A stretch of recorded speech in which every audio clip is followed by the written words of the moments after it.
Welcome to Apex Magazine. Strange, surreal, shocking, beautiful.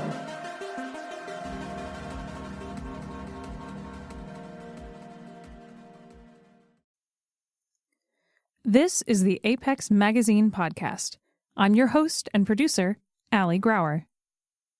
Welcome back, audience. It's so good to have you here for our April edition of the Apex Magazine podcast. Just in time as well for our Kickstarter announcement. On April 6th, Apex Magazine editors Jason Sizemore and Leslie Connor will launch a Kickstarter project to fund a print compilation anthology titled Apex Magazine 2021. Apex Magazine 2021 will be a print edition anthology compiling all of the original short stories published in Apex Magazine during the 2021 calendar year. This is so exciting. It's going to include 48 stories from a diverse array of new and established writers and will feature the Apex Magazine Reader's Choice Award-winning artwork Entropic Garden by Marcela Bolivar on the cover. A majority of the authors will include annotations about their contributing stories. I cannot tell you how exciting this is. I absolutely love that we're getting an opportunity to bring you a print compilation anthology when so much of what Apex does is digital. It's very exciting to have these authors showcase their stories in new ways and feature the Reader's Choice Award-winning artwork as well. I mean, this is a really great opportunity to get in on supporting the magazine and helping to sort of boost the signal for these stories, these authors, and these creators. For more information, you can visit www.apex-magazine.com/Kickstarter. Additionally, our next live stream of Snap Judgment is approaching soon. Last quarter's Snap Judgment was co-judged by Jason Sizemore, Leslie Connor, and Arlie Sorg, the co-editor of Fantasy Magazine. We had such a good time. We had an absolute blast reading the anonymous submission excerpts from a number of different stories and discussing the feedback that the judges had for each of them in detail.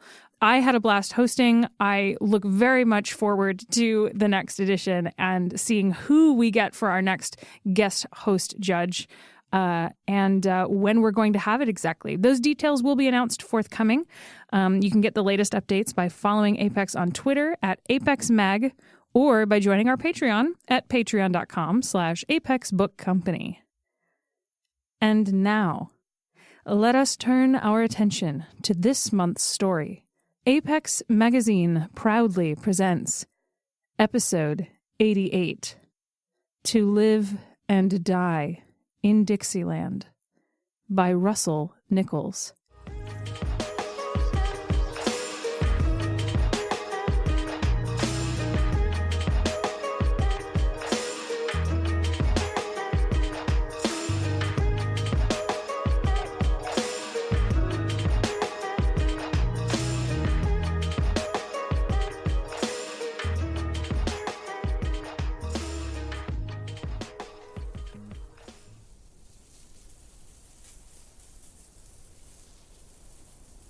None of them see what lies behind the tree line. They finger the oak trunks, white hands racing down the bark's craggy, deep grooves. There is no blood on the leaves. As morning sun peeks through heavy branches, a light breeze masks the ashy bite of liquid smoke with a blast of sweet magnolias. And Walter Mitchell saw all that he had made. The plantation was perfect. But now he knows the next question will be, what's on the other side of this? Walter adjusts his tie. No need to panic. That section is closed at the moment. Inquiring media reps fling follow-ups at him, but Walter refuses to let their interrogation derail the press tour. Truth is, the whole section went dark around dawn. Was it a bug? A glitch? Had he been hacked overnight? He doesn't know. Still, he keeps his cool. Any sign of disorder and these wrecking ballpoint pen reporters will destroy everything he works so hard to build. Walter raises his hands, commanding attention. Rest assured, it will be accessible once Dixieland officially opens at midnight. Do you want to continue? Fallen twigs snap under steps as the ground moves into green swaths of sweetgrass. On their way to a section called the wetlands, Walter addresses questions about the beta tests, how post-trip scans showed higher levels of activation in the part of the brain where empathy resides. And, if it ever gets too rough, he says, the safe word is freedom. The quip, as expected, draws ambivalent laughs. But one of those 12 reporters doesn't so much as crack a smile. The only black one in the mob. A younger, brown-skinned lady, short hair shaved on the sides, with a crop of orange curls. The hollow tag on her blouse says Kamara. Probably just a cloutless intern. Nobody to worry about. Next, we'll see one of our biggest cotton fields, Walter says. Do not be afraid. Dixieland is not a dangerous place. But if you see anything that disturbs you, just look away. As the words escape his mouth, the cloudy blue sky turns Revelations red. The wind stops blowing, grass springs to attention, and bodies disintegrate all over. They reawaken back at the San Jose headquarters in a testing room called the Den. Headsets unlatch, seatbacks raised to upright positions.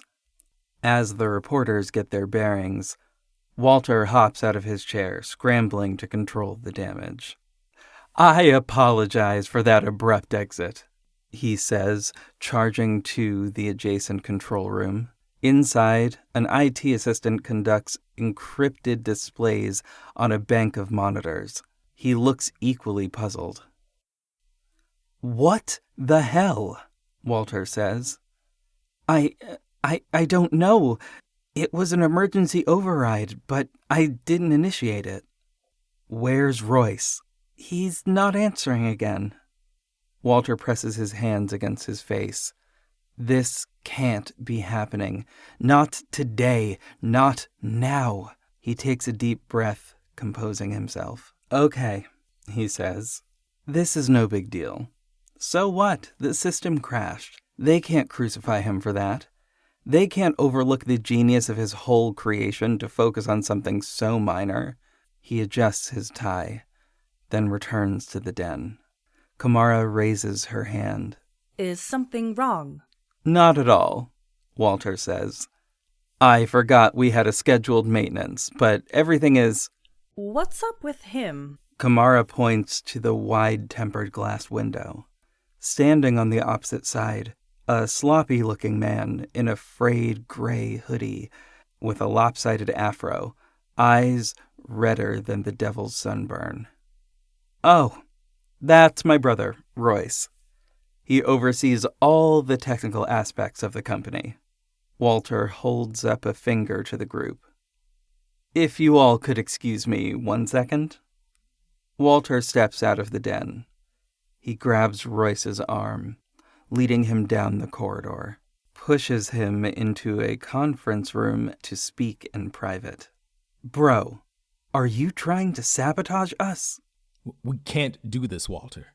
Royce stammers. I messed up. Damn right you did. I'm in the middle of a press tour, and we're 14 hours away from launching the most anticipated platform in history. We have to shut Dixieland down. Walter laughs. Bro, I don't know what you're on right now, but I've got these reporters to deal with, and you need to figure out what crashed the system. But go wash up first. Jesus. Walter heads out, but freezes at the door when his brother says, A white boy is dead.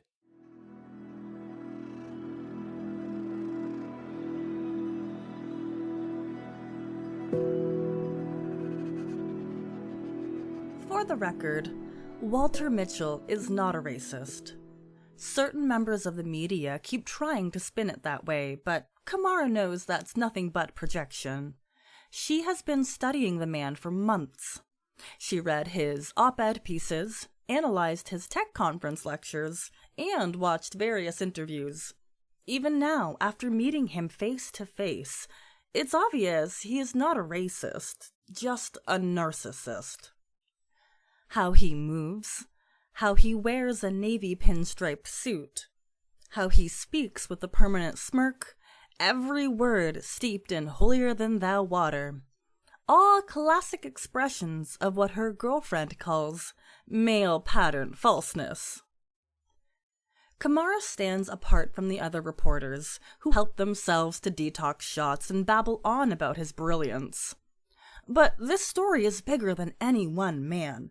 It's about a system, an idea, a high concept that grabbed the whole country by the throat. And Kamara didn't come here to just pull back the curtains. She came to blow Emerald City wide open. She pokes her head out of the den. No sign of Walter or his brother. Something is definitely wrong. She steps into the empty hall, listens for voices. Nothing. Where did they go? The headquarters isn't that big. A 2-story building 2 blocks from the Children's Discovery Museum of San Jose. Walter had explained that 98% of the staff works remotely, but this site is the hub where the IT team manages Dixieland's various data centers. A text message pops up in Kamara's FOV from her editor. Almost ready to file? Kamara shakes her head to dismiss the message. Her editor still doesn't get it. On the surface, yes, this would appear to be a basic profile piece about a controversial tech startup. Silicon Valley Wonderkind launches platform for white folks to experience slavery in VR. Some people are big mad about it. But there's something deeper going on here. Down the hall, a door opens. Walter steps out. By himself. Kamara slips back to the den, hoping he didn't see her. Seconds later, he re-enters. I apologize, He says. but I have to cut our tour short. Big day tomorrow. You understand. The reporters bury their deflation under pleased expressions and thank you so muches. He knows how to work a crowd from a certain non-shade. She'll give him that. Not unexpected. Add a serving of education and a dash of charm to a light-skinned brother in a tailor-made suit, and the white liberals are on auto-swoon.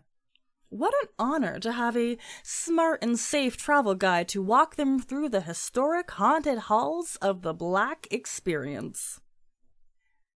Kamara raises her hand. One last question, Mr. Mitchell. Hit me. Walter says. No turning back. She comes out with it. Aren't you letting white folks off the hook? I don't follow you.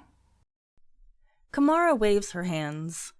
You've said you created this reverse slavery simulator for people like them to experience the unspeakable horrors of America's racist history.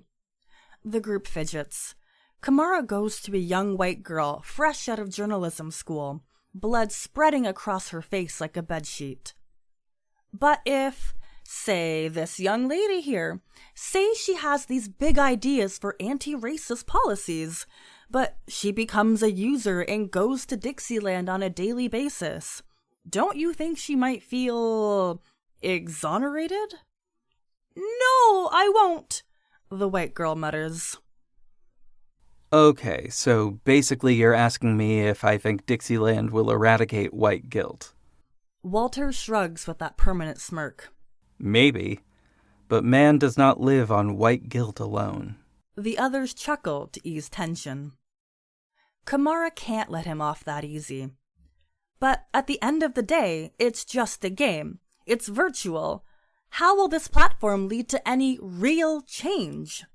Walter moves to her slowly, deliberately, reciting some obviously well-rehearsed speech. Roger Ebert once called the medium of film an empathy machine. and proponents of VR have adopted the phrase. Up till now, limitations in technology left a lot to be desired when it came to immersion. But we took it to the next level.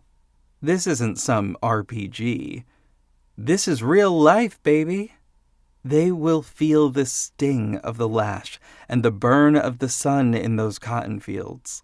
She will watch her family get ripped apart because her black master didn't like how her daddy chewed pig intestines. You understand? As I said, Dixieland is not a dangerous place, but whoever takes that trip will be changed forever. And that's real. Kamara's throat locks up.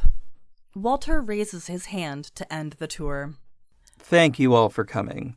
The exit is just around the corner. He bows to their round of applause, acting surprised. Good luck with your stories. Don't make me look bad. And with that, Walter walks out. Reporters exchange wide-eyed inhales, then exit riding a high. None of them look at Kamara. Small as she feels, they might as well be stepping over her. How could she choke like that? So much she could have said. So much she wanted to say. But she let this man, this narcissist, twist and convert her words into another empty calorie monologue. How's it coming along? Again, Kamara shakes her head. She can't go out like this. She can't quit and call herself a real journalist. Far as Kamara's concerned, there's more reporting to be done. That brother in the hoodie looks like he's got something to say.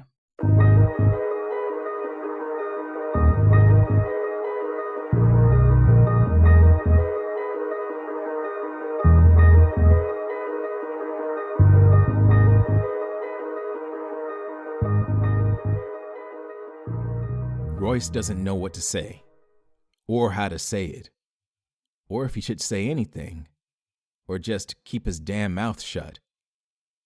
In the empty conference room, he paces all around, eyes zigzagging, like the answer is a fidgety cricket he can't catch.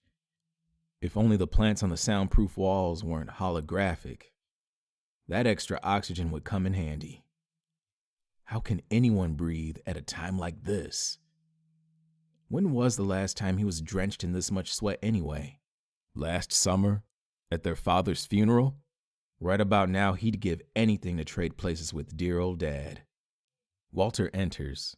All right, they're gone. So tell me exactly what happened. Royce grabs Walter by his lapels. You have to shut it down. You have to. Walter unhooks Royce's clammy hands. Bro, you're freaking out over nothing. With a wave at a censor, Walter commands a chair to rise from the floor. Have a seat. Breathe. Royce slumps in the chair, cradles his head, heavy with negative self-talk.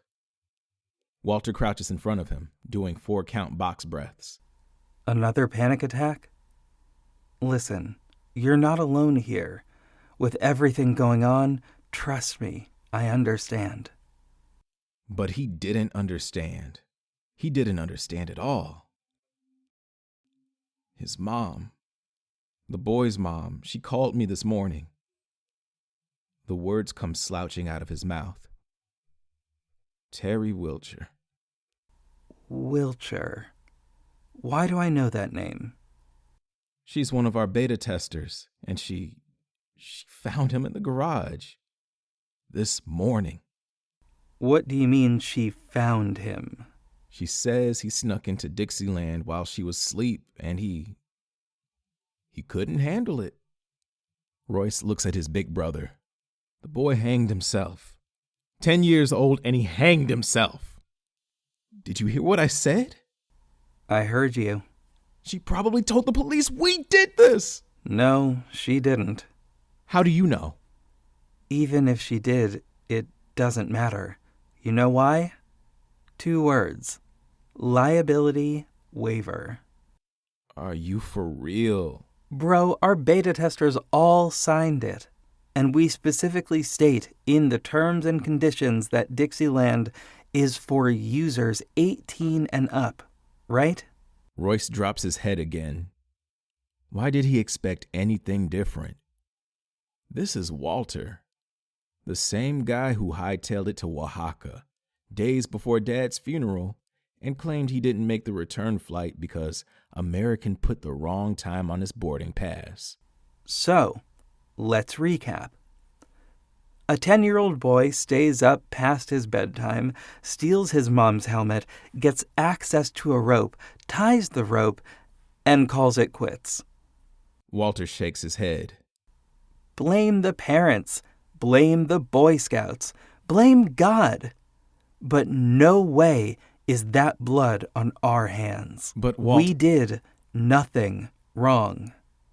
Bro, I'm the CEO and you're the CTO of the most anticipated platform in America. And in less than 14 hours, this whole world will be live. So I can't have you freezing up on me, okay? A numbness seizes Royce's body. His stomach rumbles. He didn't even eat breakfast, but whatever is left down there definitely wants to come up. Walter puts his hands on Royce's shoulders. I promise I'll send a heartfelt message of condolence after tomorrow. But if any thirsty reporters try to call you, what do you say? You know I hate lying. What do you say? Royce sighs. No comment. That's my brother. Walter throws a few playful jabs, then exits. Royce sits there box breathing. After a while, he says, "Okay." He exits the conference room and trudges down the corridor, rubbing bloodshot eyes. Turning the corner, he runs into a woman with orange hair. "Oh, I'm sorry," Royce says, post-collision. "I didn't see you." You're fine. I just got turned around trying to find the exit. She says. Hold up. You're Royce Mitchell. Royce frowns, stepping back. Is she a cop? He wonders. Then she clarifies. Sorry, I'm Kamara. I'm a reporter. Oh, okay. You were on the press tour. Yes, I was. She spins. Then I got turned around. I know what you mean. Here, I can walk you out. Thank you, sir. Royce leads Kamara down the corridor in silence. He wants to say something, but the echoes of Terry Wilcher's sobbing has hijacked his primary speech functions. Not that he was ever good at conversation beyond open-world game development and gore anime. Take care of yourself, Royce says once they reach the door. You do the same. Kamara leaves, then turns around, biting her lip. Actually, I'd love to speak with you about your experience. From what I hear, you're the brains of the operation. Oh, I don't know about all that. And humble, too. She smiles. Let me treat this mythical, humble genius to lunch. Royce glances behind him. He can't leave. But he also can't work under these conditions. Strangled by anxiety, with an empty stomach, and a hovering deadline.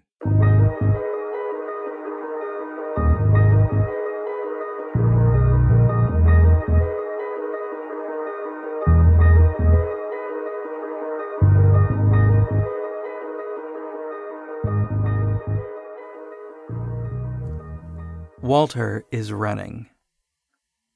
As the sun goes down, he races through a dense forest. Pixelated trees whiz by. The sherbet sky melts yellow, orange, and purple. He jumps over a fallen branch. He jumps over a sinkhole. He doesn't look back. Can't look back. Walter escaped a haunted house where hateful ghosts held him captive. Now they chase him. He has to outrun them. Sweaty and short-winded, Walter asks, "Are you sure we're not liable?" The response booms down from the digital heavens. Not based on what you told me. Legally, you're in the clear. He sidestepped a boulder. That's what I thought. But you can expect a shitstorm of bad press, his attorney says. I've been getting death threats since the beginning. How bad are we talking? True, but those threats were speculative, the attorney says. Now the social media mob's got something real to latch onto. I'd hunkered down for a Category 5 hurricane of backlash. He jumps over another branch.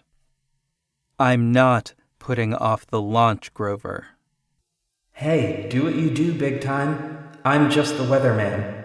Walter stops running. He waves to quit the endless runner before the ghosts catch him. The forest vanishes, revealing a spherical treadmill. Walter steps out of it into his corner office. By command, the treadmill ejects a towel, then transforms into a desk and chair. As Walter dabs his face, a beep comes through the intercom. Walter tells the attorney he'll check in later, then disconnects to take the incoming call from the control room. Give me some good news, Walter says. I wish I could, sir, but I'm still having technical issues and... Where's Royce? I thought... He's not with you? Walter cradles his head. Holy hell. Of all the days, his brother chose today to lose it? I'll take care of Royce. But you need to fix this, you understand? I'm counting on you. Seems like there was some kind of overload last night. That can't be true. Walter would have received an alert if so. There's no overload. Sorry, sir. I'm just telling you what the tests are telling me. At the window, Walter stares out at the city, the heart of Silicon Valley. His father's words beating in his ear. I didn't hire a mouse, Walter says. I hired a man. That means no excuses, no apologies. You man up and handle your motherfucking business. Point blank, period. Walter disconnects. He massages his temples to soothe the sinus pressure.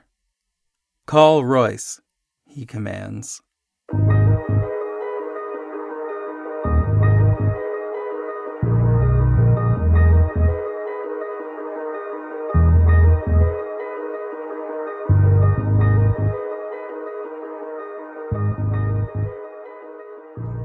You need to answer that? Kamara asks. Yes, Royce checks his watch. but I'm not going to. It took less than 5 minutes for Kamara to realize Royce is nothing like his brother.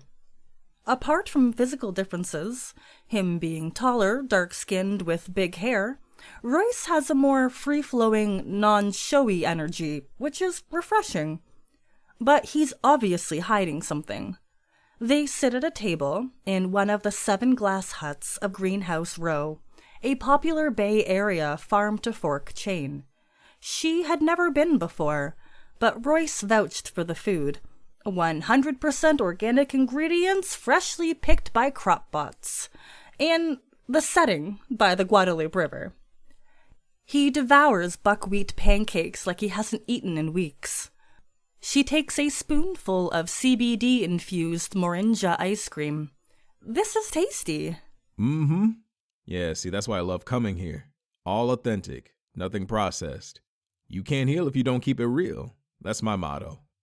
Sorry if I'm rambling. No, not at all. I'm not really good at...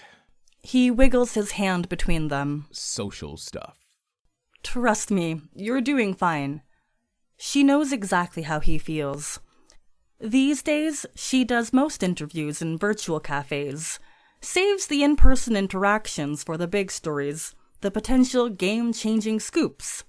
Like this one. You were telling me about tough love. Oh, right. Royce says. Yeah, Dad used to whip Walt all the time. For misbehaving? Not even. Just because. Did he whip you too? Royce looks at the river. Not once. I mean, it wasn't because he didn't love me or anything like that. I wasn't his main mission. I kept to myself mostly. The subtext stings with a scary familiarity. How he longs to be seen, how he justifies his loneliness, how he conflates abuse with affection, as Kamara had done time and time again with past boyfriends, and would still be if her therapist didn't guide her to a path of self-worth. His eyes remain averted. And Walt being so light-skinned, Dad thought he was soft, so he'd beat him up hella bad, to toughen him up, to help him reach his potential as a real man, or whatever. He clenches his jaw. And I saw it happening, but He drops his head. Kamara touches his trembling hand. This snaps him out of his trance. And you swear this is all off the record? And you swear this is all off the record? I promise. Of course. He pulls his hand away, chugs his mushroom coffee. He's retreating, too vulnerable. Do you mind if we go on the record now? He nods. So, during the tour, I asked Walter if he thought Dixieland would let white people off the hook. He said no, but I'm not too sure. They've been using trauma porn to get off for a while, so how is this any different? Royce chuckles. It's different. How so? Because, for one thing, we're not the ones enslaved in this scenario. In Dixieland, we're the masters. Now they get to experience what it feels like to be... What? He shakes his head. Kamara studies his face. Something in his eyes makes her suspect. You think it's too real? The simulation? Royce opens his mouth to respond, but stops. Thinks about it. After a beat, he nods. You know what? Despite everything, I still don't. And why should I feel guilty for that? He stands. But anyway, I better get back. Kamara doesn't object. She thanks him for his time, pays for the meal as promised, and wishes him good luck with the launch. As he walks off, she tries not to beat herself up for all the questions that she didn't get to ask. His words echo in her head. Despite everything, I still don't. And why should I feel guilty for that? With more time, she would have pulled on that thread. Still, she affirms herself for showing up, doing the interview, for making space for this man to be open. But maybe her editor was right, and this was just a basic story with no deeper meaning.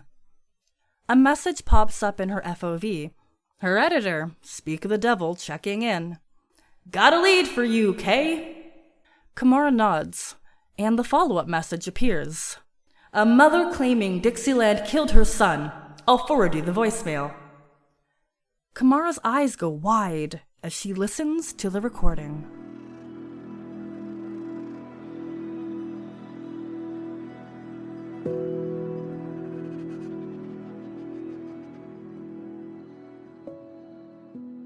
Royce can't remember what he said or how he said it, but maybe he shouldn't have said anything and kept his damn mouth shut. He strolls on the grassy trail by the river, taking in the aliveness of nature, the warblers in the willows, mallards in the water, and stops to reflect. How did Royce end up here? Why didn't he get on that plane to Tokyo to meet his ex? Because he bought into his brother's activist hype.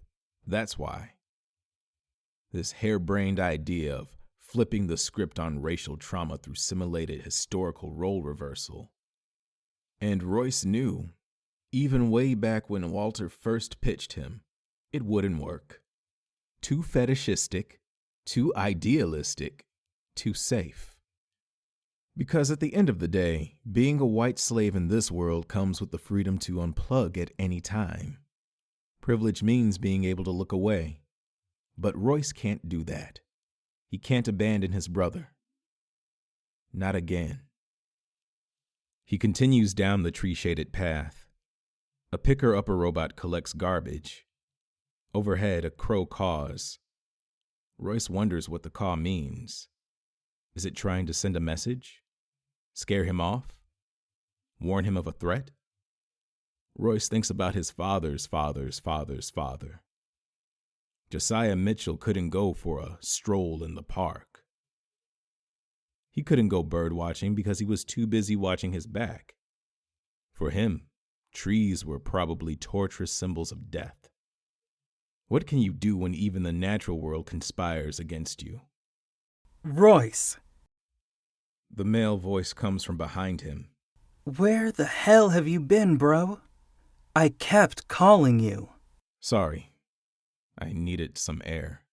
You needed... Walter rubs his temples like Dad used to do when he came home from his late shift as a site safety manager. Bro, you picked the wrong time to... Walter, I need to tell you something. No. I don't want to hear shit if it's not about the launch. I think I killed that white boy.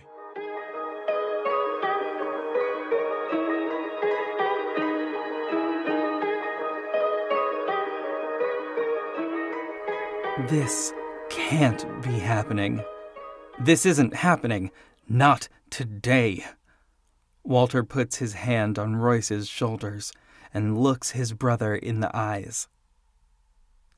There is no dead white boy. What are you talking about? Royce says. Yes, there is. His mom called me. She called me this morning and told me because... Bro, listen to me. Walter says, there is no dead white boy. Can I quote you on that? The female voice comes from behind them. I had a chat with Terry Wiltshire. Kamara walks over to join the meeting. She had some interesting things to say that I would love to get your thoughts on. No comment, Walter says. Royce raises his hand. Hold on. I have a comment. Walter puts Royce's hand down. No, you don't have a comment. He doesn't have a comment. I believe the man can speak for himself, Kamara says. The man's got work to do. Walter pushes Royce away, but she follows them down the grassy trail. Did you have anything to do with Lincoln Wiltshire's suicide? She asks. Walter didn't like this, being out in public. If this were his building, he could throw her out for trespassing on private property. But out here, out in the open, what could he do? We told you no comment, he shouts over his shoulder. Sir, she says. I heard from you, thank you. Now, to restate the question, did you have anything to do with Lincoln's suicide? Yes, Royce says. Walter keeps pushing Royce. No, Royce, stop lying. She signed a goddamn waiver. but she didn't sign up for what I did. Royce says. And what did you do? Kamara asks. I changed the settings. Royce says. Last night. Walter stops pushing. Last night, I changed them. He says. No, you didn't. The settings are the same. We can go look right now. Because I changed them back. Royce says. I was experimenting. Experimenting? Kamara says. I wanted the Dixieland experience to be more authentic, you know? Royce says. More true to life, to what really happened. So I made some modifications. What kind of modifications? Kamara says. Did you add castration? Royce closes his eyes. Walter covers Royce's mouth. Bro, don't you say another word. I swear to God. He jabs a finger at Kamara. No more questions without a lawyer. Did you add rape, Mr. Mitchell? Walter steps back in shock. You did... What the hell? I thought we agreed not to... No, you agreed. I told you I didn't want to deliver some watered-down, bootleg product. If we're doing this thing, we have to go all the way. That's what I said. They have to feel every horror-fucking-fine thing. And how was I supposed to know that boy was gonna sneak in? At 3 o'clock in the morning? But no, I don't feel guilty. Not one bit. If we have to shut it down, so be it. But this is all part of it. This is the horror. Black children aren't spared. They're not safe. There's no minimum fucking height requirement for the carousel of racism. A white woman jogger dashes by them with her robot cocker spaniel. Walter drops to his knees in the grass, tears welling. The smell of his dream burning makes him want to vomit like he did all the time as a kid. He can't even look at Royce. I appreciate your honesty, Kamara says, turning to leave. That's all I needed. Walter holds up his palms. Through watery eyes, he can't see her. But the tree that towers behind her reminds him of Dad. Stop! Stop! Please! She turns around. You have something to add? Listen, if you publish this before we get off the ground, we're history. You understand?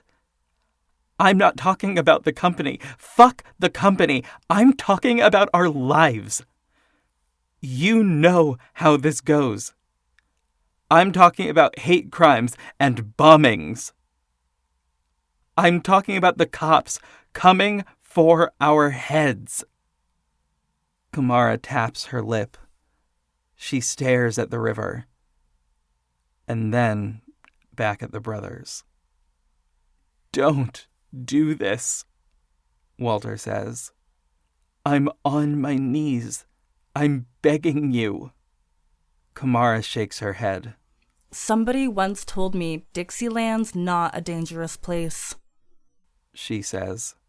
Off the record, I always thought that was bullshit. Walter frowns. What does that mean? Kamara walks away. Walter yells after her. What's that mean? Royce puts his hand on Walter's shoulder. Means it's over. No, I can't quit. He uses Royce as leverage to pull himself up. Walter can't quit. Only weak men quit. Quitting is soft. Quitting is for suckers. We can't end like this. Then what do we do? After a long pause, Walter nods. I'll write that message of condolences. And I want you to change the settings. I changed them back already this morning. Change them back the other way. You were right, bro. I was playing it too goddamn safe. Pulling the punches. For what? A trophy? White approval? A pat on the back from the crackers of the whip? Again, Walter puts his hand on Royce's shoulders. I need you to turn it all the way up. Amputations, public torture, murder, every single form of racial terrorism and savage act they ever did to us, they gotta deal with. Royce laughs. Nobody's gonna sign up for that, and you know it. Walter shrugs. Maybe. Then we'll go bust. But at midnight, we're setting the world on fire. And I'll take the heat. I'll own it. Rather go down in flames than in chains. You go down, I go down. Royce holds out his fists. I'm not leaving you, bro. Walter daps him up and takes a deep breath. Okay, Royce says. Okay, Walter says. Neither of the brothers move. They stand frozen in the field of grass and riparian shrubs, the river running behind them, the afternoon sun peeking through the trees, like a witness who can't look away.